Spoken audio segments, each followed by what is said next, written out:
যদি ডিপোর্টেশন হয় কিংবা অবৈধ অভিবাসীদেরকে ফেরত পাঠায়, তাহলে আপনি কতটুকু প্রত্যাশা করছেন যে বাংলাদেশি নাগরিকদেরকে সম্মানের সাথে পাঠানো হবে? ভারতের 104 জন নাগরিককে হাতে পায়ে শিকল পরিয়ে মিলিটারি প্লেন দিয়ে ইন্ডিয়া নিয়ে গিয়েছিল, ফেরত দিয়ে আসছে।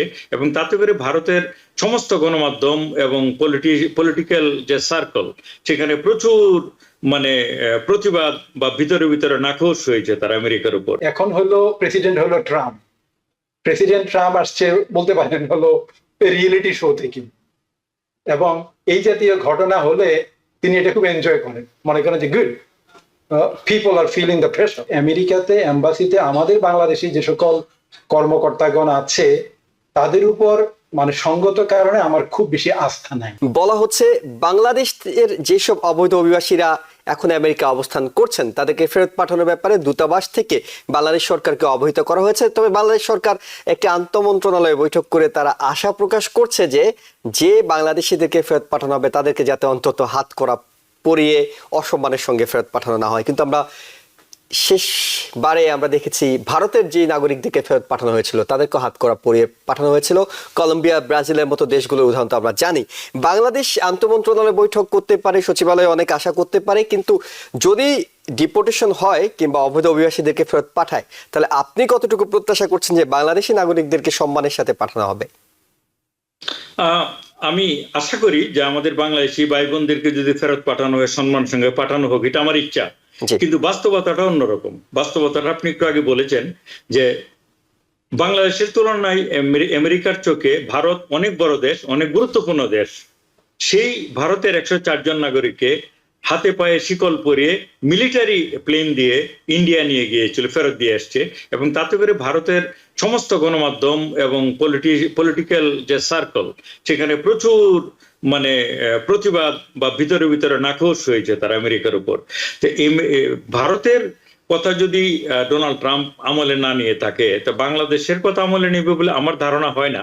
তবে আমার ধারণা যদি শিকল পরে পাঠায়, তাহলে মানবাধিকার পয়েন্ট অফ ভিউ থেকে, এটা বাংলাদেশ বলে বলছি না, যে কোনো দেশের যারা অপরাধের সাথে সংযুক্ত না, হ্যাঁ, তাদেরকে যাতে সসম্মানে তাদের নিজ দেশে ফেরত পাঠানো হয়। কেউ যদি অপরাধ চক্রের সাথে জড়িত থাকে, তাদেরকে শিকল পরিয়ে পাঠানো হোক, মিলিটারি জাহাজ দিয়ে পাঠানো হোক, তাতে আমার কোনো আপত্তি নেই। তো আমি শুধু আশা করতে পারি আমাদের বাংলাদেশি ভাই বোনদেরকে তারা সম্মান দেখাবে। তবে আমি এই ব্যাপারে খুব আশাবাদী না। আমি আশা করি কিন্তু আশাবাদী না। ডক্টর আশিকুর রহমান, আপনি আশাবাদী হতে পারছেন কিনা যে এই প্রক্রিয়ায় পাঠানো হচ্ছে এবং যেভাবে তিনি কড়া অবস্থান নিয়েছেন মাস ডিপোর্টেশনের ব্যাপারে? আসলে ব্যাপারটা কি, আন্তর্জাতিক যে সম্পর্ক, সেখানে হইলো রেপোর্ট খুব ইম্পর্টেন্ট। কার সাথে কার সম্পর্ক ভালো, এটার উপর অনেক কিছু ডিপেন্ড করে। তো এখন আপনার বাংলাদেশের এম্বাসি যতই চেষ্টা করুক, সম্মানের সহিত ফেরত পাঠানোটা শুধু আমেরিকার যে কোনো একটা এজেন্সির উপর ডিপেন্ড করে না। এখানে কিন্তু multiple agency related, homeland security থেকে শুরু করে আরো কমপক্ষে 2-3টে এজেন্সি এখানে আছে। তাদের সাথে যোগাযোগ করা এবং গভর্নমেন্টকে এইটাতে স্পেশাল ছাড় দেওয়ার জন্য রাজি করানো, এটা করানোর মতো ক্ষমতা বাংলাদেশ এম্বাসির আছে বলে আমার মনে হয় না। নাম্বার 1।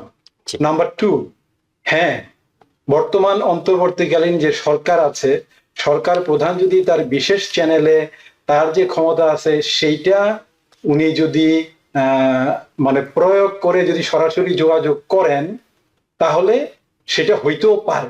কিন্তু এটা খুব স্বাভাবিকভাবে আমাদের প্রত্যাশা করা উচিত হবে না, কারণ আমেরিকা তো ট্রেডিশনের উপরে এবং তাদের যে প্রয়োজন এবং রুলস রেগুলেশন আছে তার উপরে চলে। তার উপরে এখন হলো প্রেসিডেন্ট হলো ট্রাম্প। প্রেসিডেন্ট ট্রাম্প আসছে বলতে পারেন হলো রিয়েলিটি শো থেকে, এবং এই জাতীয় ঘটনা হলে তিনি এটা খুব এনজয় করেন, মনে করেন যে good people are feeling the pressure. তো এই জন্য হইলে খুবই ভালো। বাংলাদেশের পক্ষ থেকে যদি সর্বোচ্চ মহল থেকে যোগাযোগ করে, তাহলে হওয়ার সম্ভাবনা আছে। যেটি হয়তো আমরা আরব আমিরাতে দেখেছিলাম যে আন্দোলনের সময়, জুলাই বিপ্লবের সময় যখন তারা আরব আমিরাতে আন্দোলন করছিলেন, তাদেরকে সাজা দেওয়া হয়েছিল, কিন্তু ডক্টর ইউনূস বিশেষ উদ্যোগ নিয়ে তাদের সাজাটা মওকুফ করেছিলেন। রাইট।